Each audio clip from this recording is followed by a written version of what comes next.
Hello hello dear friends, आइए हम बात करते हैं आज भारतीय संविधान की। पिछली बार कहाँ पहुंचे थे? 1919 अधिनियम हो गया था ना।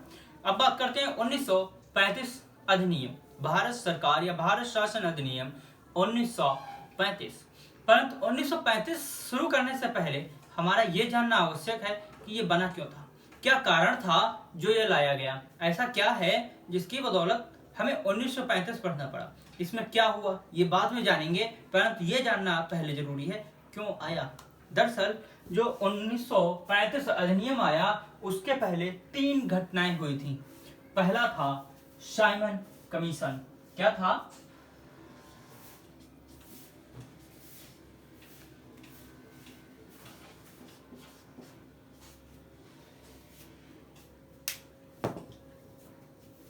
Simon commission. पहला था साइमन कमीशन, दूसरा था गोलमेज सम्मेलन। गोलमेज सम्मेलन। तीसरा था श्वेत पत्र। क्या था? श्वेत पत्र। इन तीनों के कारण ही भारतीय संविधान में 1935 अधिनियम आया था।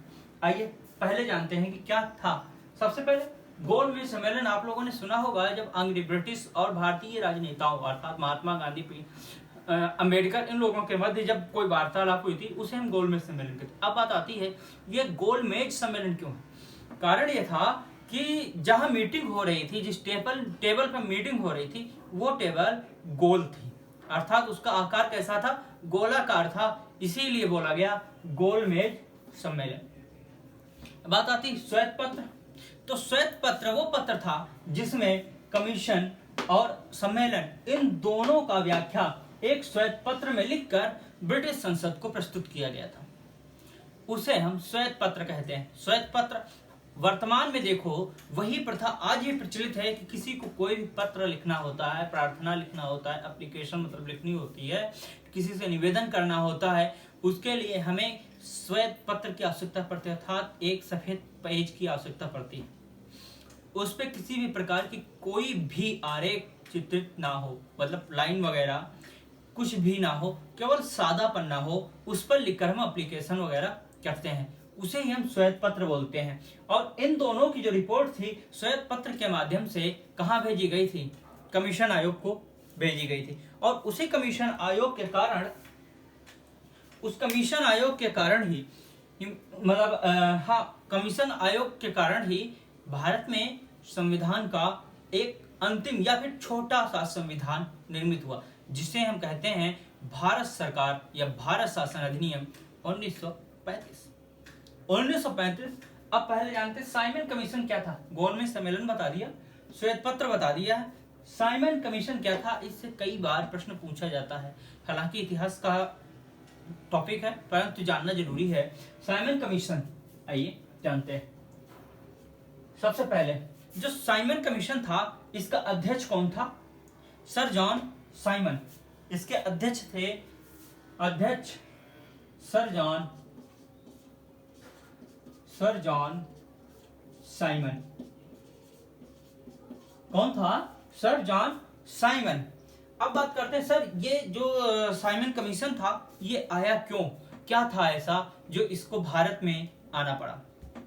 उत्तर है कि जब भारत शासन अधिनियम 1919 बना था और तब कहा गया था कि जब से ये संविधान, ये अधिनियम लागू होगा तब से लेकर 10 साल के पश्चात एक आयोग गठित किया जाएगा या एक कमेटी बनाई जाएगी जो कि अभी तक जितने भी संविधान या संशोधन या कानून बनाए गए हैं उन सभी की जांच करेगी और जांच करने के बाद रिपोर्ट प्रस्तुत करेगी और उसमें यह बताया जाएगा कि क्या भारतीय लोग भारत का भाग्य तय करने के अधिकारी हो गए या नहीं, इसके लायक हो गए हैं या नहीं हुए हैं। इसलिए साइमन आयोग का निर्माण किया गया। अब बात आती है कि सर इसका निर्माण कब हुआ? इसका निर्माण नवंबर कब हुआ? नवंबर 1927 को हुआ था। कब हुआ? नवंबर 1927 को साइमन आयोग का निर्माण हुआ था, या साइमन कमीशन का निर्माण हुआ था। अब बात आती है सर 1927 को हुआ था, तो 1927 10 साल तो नहीं हुए। तो एक चीज ध्यान रखना, कहा गया था जब से लागू होगा उसके 10 वर्ष के पश्चात। लागू कब हुआ था? 1919 अधिनियम 1921 में। तो बनना कब चाहिए था? 1931 में, परंतु बन कब रहा है? 27 में। तो क्या 10 साल पूरे हुए? नहीं हुए। अत्यधिक विरोध वगैरह होने के कारण इसका निर्माण करना पड़ा और इसका निर्माण हुआ। यह भारत में 3 फरवरी कब आया? 3 फरवरी 1928 को भारत में प्रवेश किया। कहां? भारत में आया, भारत में पहुंचा। अब बात आती है कि सर ये भारत में आ गए, इसमें कितने सदस्य थे, क्या था? तो इसमें कुल 7 सदस्य थे। कितने सदस्य थे? 7 सदस्य थे। और ये सदस्य सर क्या भारतीय भी इसमें शामिल थे? तो नहीं। साइमन आयोग में या साइमन कमीशन में भारतीय शामिल नहीं थे, और इसी वजह से इस साइमन आयोग का अत्यधिक विरोध हुआ। और जिस विरोध का सामना करते हुए हमारे देश के एक विद्वान 17 नवंबर 1928 को घायल हुए। उन विद्वान का नाम था लाला लाजपत राय। लाला लाजपत राय ये अंग्रेजों की लाठी से घायल हुए और कुछ समय पश्चात इनकी मृत्यु हो गई। इस साइमन आयोग ने अपनी रिपोर्ट नवंबर 1930 में प्रस्तुत की। कहां? ब्रिटिश संसद में। कहां? ब्रिटिश संसद में। क्यों? इसका बनाया किसने था? ब्रिटिश संसद ने बनाया था। एक बार फिर से देख लो, साइमन आयोग अध्यक्ष कौन था? Sir John Simon. सदस्य कुल कितने थे? 10। इसका कार्य क्या था? संवैधानिक अधिनियमों की जांच करना, या जब से संवैधानिक अधिनियम बने हैं तब से अभी तक क्या है 1919 तक के सभी संवैधानिक अधिनियमों कानूनों का जांच करना और यह निर्धारित करना कि क्या भारतीय भारत के भाग्य को संभाल सकते हैं या नहीं, इसे निर्धारित करना था। इसके बाद यह भारत कब आया या इसका निर्माण कब हुआ? नवंबर 1927। भारत कब आया? 3 फरवरी 1928। भारत में इसका विरोध करते हुए पंजाब में लाला लाजपत राय 17 नवंबर 1928 को गंभीर रूप से घायल हुए और कुछ समय पश्चात इनकी मृत्यु हो गई। इस आयोग ने 30 नवंबर 1928 को 1930 को अपनी रिपोर्ट संसद में पेश की। कहां? ब्रिटिश के संसद में पेश की। इसके पश्चात गोलमेज सम्मेलनों का आयोजन हुआ और इन दोनों को सम्मिलित करके एक पत्र पर पूरा विवरण लिखकर रिपोर्ट फिर प्रस्तुत की गई। कहां? ब्रिटिश संसद को। और उस ब्रिटिश संसद ने उस रिपोर्ट को पढ़ने के पश्चात एक नया अधिनियम बनाया, वो था भारत शासन अधिनियम 1935 का। क्या था? भारत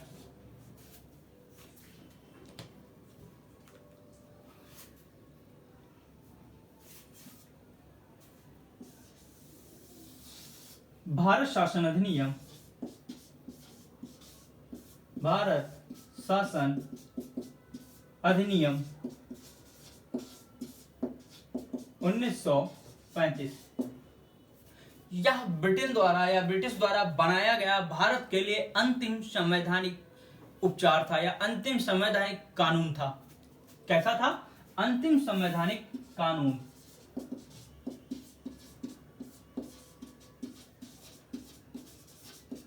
अंतिम संवैधानिक कानून था और इस कानून को एक अन्य नाम से भी जाना जाता है, मिनी संविधान। लेकिन उससे पहले ये जो संविधान है 1935 अधिनियम, इसे मिनी संविधान क्यों कहा जाता है? ऐसा क्या कारण था जिसकी वजह से इसको मिनी संविधान कहा गया? क्योंकि इसमें 321 अनुच्छेद थे। कितने अनुच्छेद थे? 321 अनुच्छेद थे। 14 भाग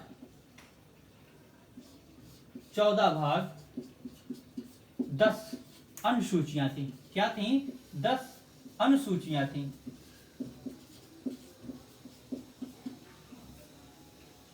गौर करो, 321 अनुच्छेद, 14 भाग, 10 अनुसूचियां थी। इस कारण इसे हम मिनी संविधान के नाम से जानते हैं। किस नाम से? मिनी संविधान।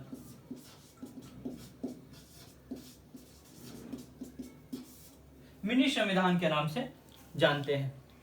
अब बात आती है कि सर ये तो ठीक है, इसमें हुआ क्या क्या, क्या क्या कार्य किए गए जो महत्वपूर्ण हैं। पहला, इसमें द्वैत शासन का पुनः समाप्त कर दिया गया। निर्माण कब हुआ था? 1919 में हुआ था और 1935 में इसको फिर से समाप्त कर दिया गया। वो महत्वपूर्ण नहीं है, महत्वपूर्ण है कि इस अनुच्छेद में दो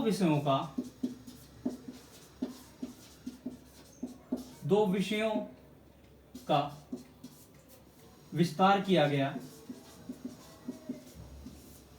आप लोगों को पता होगा, हमने 1919 में बताया था कि आरक्षित और हस्तांतरित नाम दो विषय थे जिनका विस्तार किया गया। आरक्षित दिया गया केंद्र को, हस्तांतरित दिया गया किसे?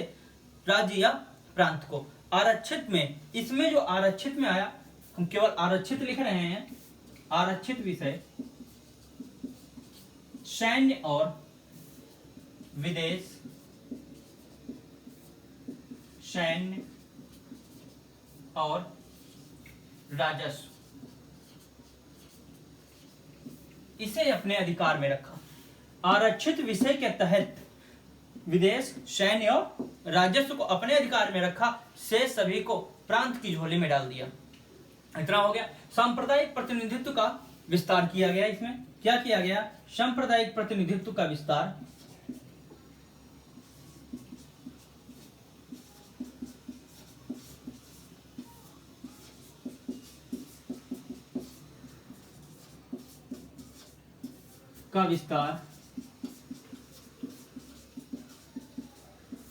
इस विस्तार के तहत क्या किया गया? जो ये विस्तार किया गया, इसमें दलित वर्ग, महिला और मजदूर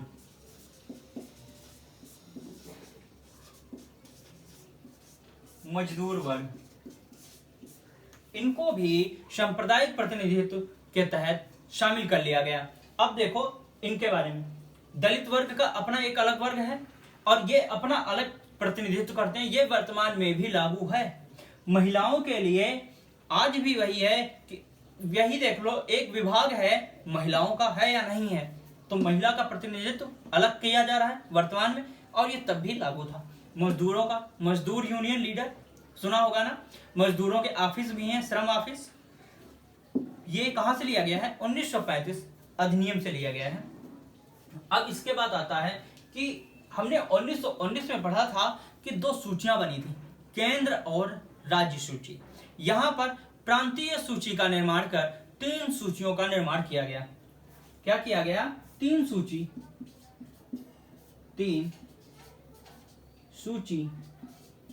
का निर्माण।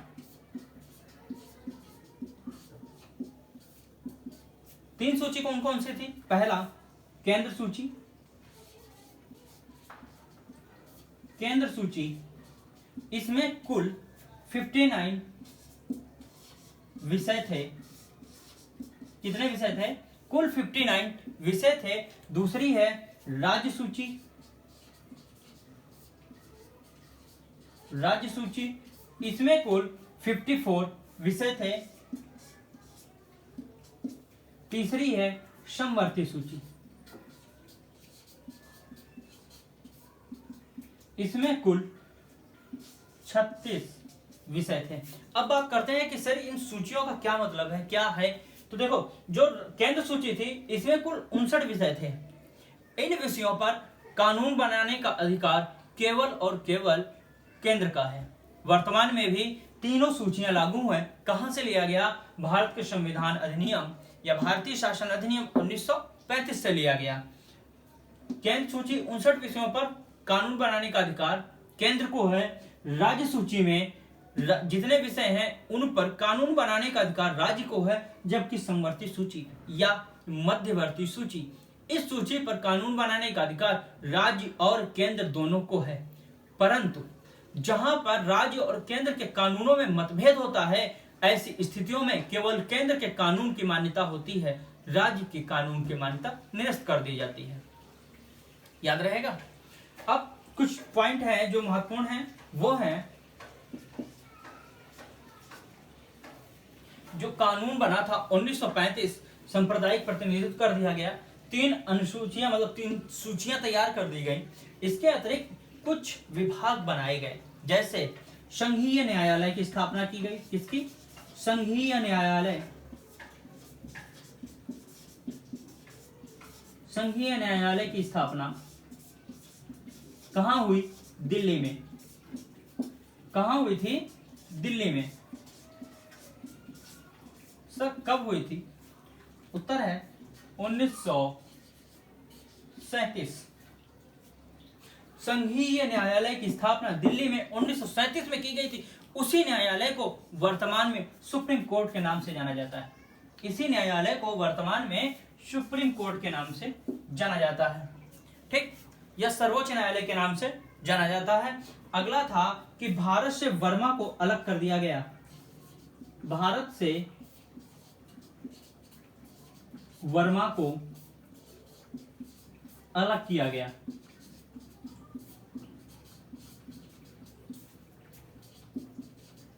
क्या किया गया? अलग किया गया। कब किया गया? 1937 में।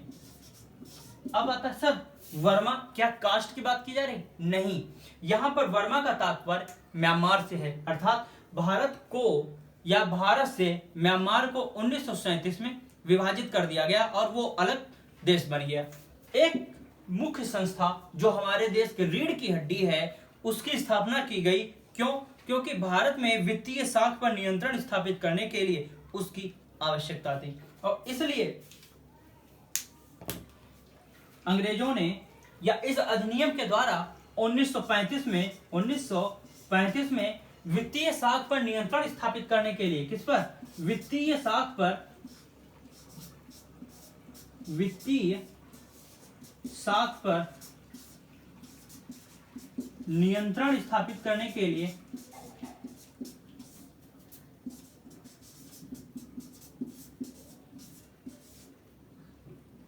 करने हेतु आरबीआई की स्थापना की गई। किसकी? आरबीआई की स्थापना की गई।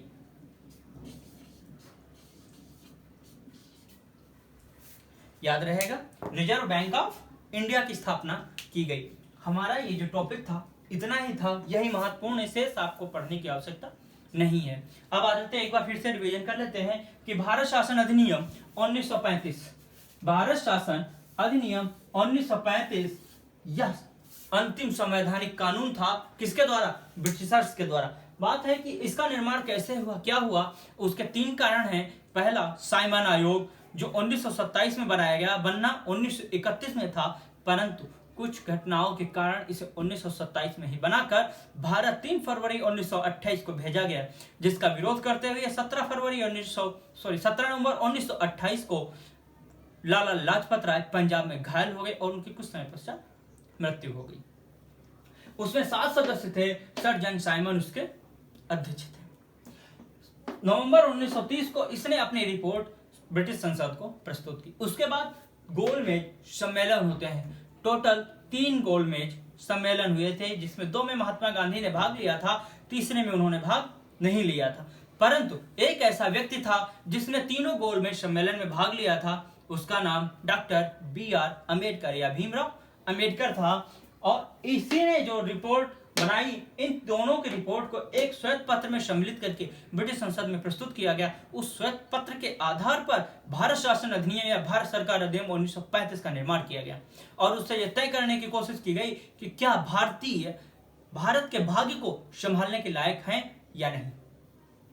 यह 321 अनुच्छेद 14 भाग 10 अनुसूचियों के साथ भारत का मिनी संविधान कहलाया और इस संविधान के तहत सांप्रदायिक प्रतिनिधित्व का विस्तार कर दलित, महिला और मजदूर वर्ग को भी अधिकार दिया। साथ ही साथ विषयों का विस्तार कर आरक्षण के तहत सैन्य विदेश और राजस्व, इन तीनों को अंग्रेजों ने अपने अधिकार क्षेत्र में ही रखा, शेष समस्त को भारतीयों को सौंप दिया।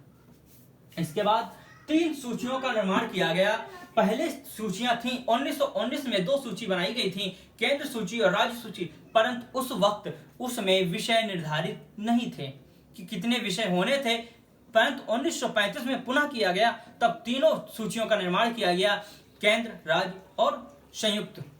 एक चीज याद रखना, इन तीनों का कारण यही था कि सभी के विभाजन अलग अलग कर देना, और इन तीनों में विषय निर्धारित कर दिए। जब निर्माण हुआ था तो केंद्र में 59 थे, राज्य में 54 और समवर्ती में 36। समवर्ती ऐसे विषयों की सूची थी जिनकी आवश्यकता केंद्र और राज्य दोनों को थी, जैसे शिक्षा है, स्वास्थ्य है।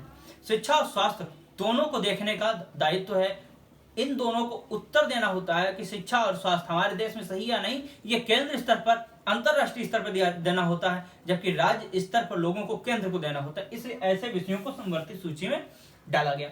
एक फेडरल कोर्ट अर्थात संघीय न्यायालय की स्थापना की गई, कहाँ? दिल्ली में। कब? 1937 में की गई। इसके बाद भारत से म्यांमार अर्थात वर्मा को अलग कर दिया, विभाजन कर दिया। कब? 1937 में। वित्तीय साख पर नियंत्रण स्थापित करने के लिए आरबीआई की स्थापना की गई 1935 में। इसके साथ साथ एक और कार्य किया गया, वह था कि यूपीएससी अर्थात संघ लोक सेवा आयोग का निर्माण। इसके साथ साथ प्रांतीय या संयुक्त लोक सेवा आयोग का भी निर्माण किया गया। क्या किया गया था? संघ लोक सेवा आयोग का निर्माण किया गया 1935 के तहत। संघ लोक सेवा आयोग, संघ लोक सेवा आयोग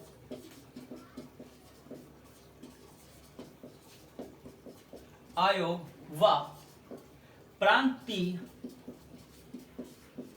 जिसे हम राज्य बोलते हैं, और संयुक्त राज्य